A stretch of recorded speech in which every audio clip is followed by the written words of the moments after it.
এই জাদুবিদ্যা সত্য, এবং এখনকার অনেক ভণ্ড যে কবিরাজগুলো বের হয়েছে, এরা জিনকে তাবে করে নিয়ে এই জিনদের মধ্য দিয়ে মানুষের মধ্যে জাদু ছড়িয়ে দিয়েছে, এবং এর ফলশ্রুতিতে বহু পরিবার ধ্বংস হয়ে যাচ্ছে। এই জাদুবিদ্যা সত্য। আরও একটা জিনিস সত্য, নবী সাল্লাল্লাহু আলাইহি ওয়াসাল্লাম বলেছেন ইন্না আইনাল হক, চোখের নজর সত্য। নবী করিম সাল্লাল্লাহু আলাইহি ওয়াসাল্লাম বলেছেন চোখের বদনজর সত্য। যে আমরা বলি ফেসবুকে এত বেশি ছবি দিয়েন না ভাই, ছবি তুলেন না, ছবি তুলেন না, বারবার যে বলে নিষেধ করি, কারণ কি জানেন? একটাই কারণ, বিকজ চোখ লাগাটা সত্য। মানুষের চোখ লাগে, এই কথা শুনলে অনেক মজুমদাররা হাসবে না? কথা বুঝতে পারেন নাই? কিন্তু এটা সত্য, কারণ নবী করিম সাল্লাল্লাহু আলাইহি ওয়াসাল্লাম যা বলেছেন সাদাকাল্লাহু ওয়া সাদাকা রাসূলুহুল কারীম, নবী যা বলেছেন, আল্লাহ যা বলেছেন চিরায়ত সত্য, এর বাইরে কোনো সত্য আছে? আচ্ছা দেখেন, আমি বললাম যে জাদুবিদ্যা সত্য। এই জাদুবিদ্যার চর্চা মানুষ করে, এখনও করে, এবং এই জাদু দিয়ে মানুষের ক্ষতি করার জন্য জিনের প্রয়োজন হয়, দুষ্ট জিন। এই জিনগুলোকে মানুষ তাবে করে মানুষের ক্ষতি করার চেষ্টা করে। দেখবেন এখন গ্রামে গঞ্জে শহরে সব জায়গায় ছড়িয়ে পড়েছে না? দেখবেন, খুব সতর্ক থাকবেন। আমি পরে সলিউশন বলছি আপনাদেরকে। আরেকটা বলেছি, নবী সাল্লাল্লাহু আলাইহি ওয়াসাল্লাম বলেছেন চোখের বদনজর এমন সত্য যে একটা উটকে এই রান্নার ডেকচির মধ্যে ঢুকাই ফেলতে পারে। একটা উট খুব সুন্দর, ভালো, আপনি দেখছেন মাশাআল্লাহ বলেন নাই, নজর লেগেছে, উটটা মারা গেছে দেন, তারপর তাকে জবাই করে খেয়ে ফেলতে হয়েছে। একজন সাহাবী গোসল করছিলেন, গোসল, এটা হাদিসে সহিহ, আলেম ওলামা যারা আছেন তারা জানেন যে এই হাদিসে সহিহ। একজন সাহাবী গোসল করছেন, তার গায়ের চামড়াটা খুব সুন্দর ছিল, একদম স্কিনটা অনেক সুন্দর থাকে না এমন কিছু মানুষ?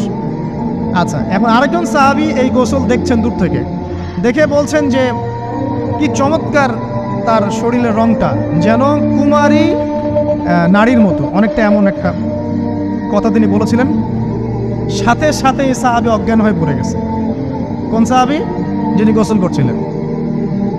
এটার আপনি কোনো ব্যাখ্যা দিতে পারবেন না তো, এখানে কোনো সায়েন্স দিয়ে বা মেডিকেল সায়েন্স দিয়ে আপনি কোনো ব্যাখ্যা করতে পারবেন না। একটা ব্যাখ্যা দিতে পারেন, কিন্তু কেন সেটা হলো সেটা আপনি অ্যান্সার খুঁজে পাবেন না। তো নবী সাল্লাল্লাহু আলাইহি ওয়াসাল্লামের কাছে নিয়ে যাওয়া হলো তাকে।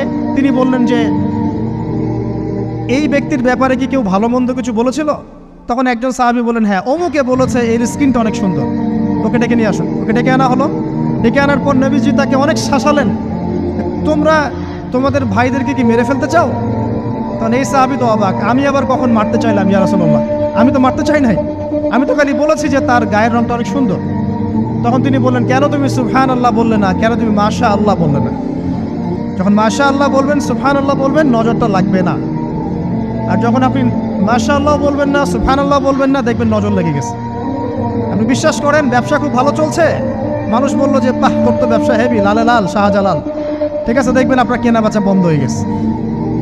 এরকম হবে, আমার কথাটা বিশ্বাস করেন। এটা কিন্তু সায়েন্স প্রমাণ করতে পারবেন না, আল্লাহ এবং তার রাসূল বলেছেন, তার উপরে কোনো সত্য নেই। আছে সূরা কাহফ 29 নম্বর আয়াত পড়ে দেখেন, আল্লাহ পাক বলছেন ওয়াকুলিল হাক্কু মির রাব্বিকুম, সত্য সেটাই যা তোমার রবের পক্ষ থেকে আসে। ফামান শাআ ফালইউমিন, যার ইচ্ছা হয় বিশ্বাস করুক, ওয়ামান শাআ ফালইয়াকফুর, যার ইচ্ছা হয় সে অস্বীকার করুক। এই কারণে আমরা বলি ফেসবুকে এত বেশি ছবি দেওয়া, এই আই ওয়াশ করা, এই যে শোডাউন করা, হ্যাঁ, ইসলামের কিছু কাজ করলেন একদম মানুষকে না দেখাইতে পারলে ঘুম হচ্ছে না, এগুলো বন্ধ করেন, এগুলো বন্ধ করে দেন আল্লাহর ওয়াস্তে। অফলাইনে কাজ করেন, নিজেকে গোপন করার চেষ্টা করেন। যত বেশি মানুষের কাছে নিজেকে এক্সপোজ করবেন, কাজের বরকত কমে যাবে, কাজের বরকত কমে যাবে, চোখ লাগবে, নজর লাগবে। এবং চোখ লাগা বদ নজরে বহু আলেম আস্তে আস্তে মাঠ থেকে মাইনাস হয়ে গেছে না? যায় নাই? এখন কি আলেমদের সংখ্যা বেশি না কম? যত দিন যাবে আলেমের সংখ্যা আরও কমে যাবে। নবীজি বলেছেন আলেমদের সংখ্যা কমতে থাকবে, মানুষ জাহেলদেরকে আলেম বানিয়ে নেবে।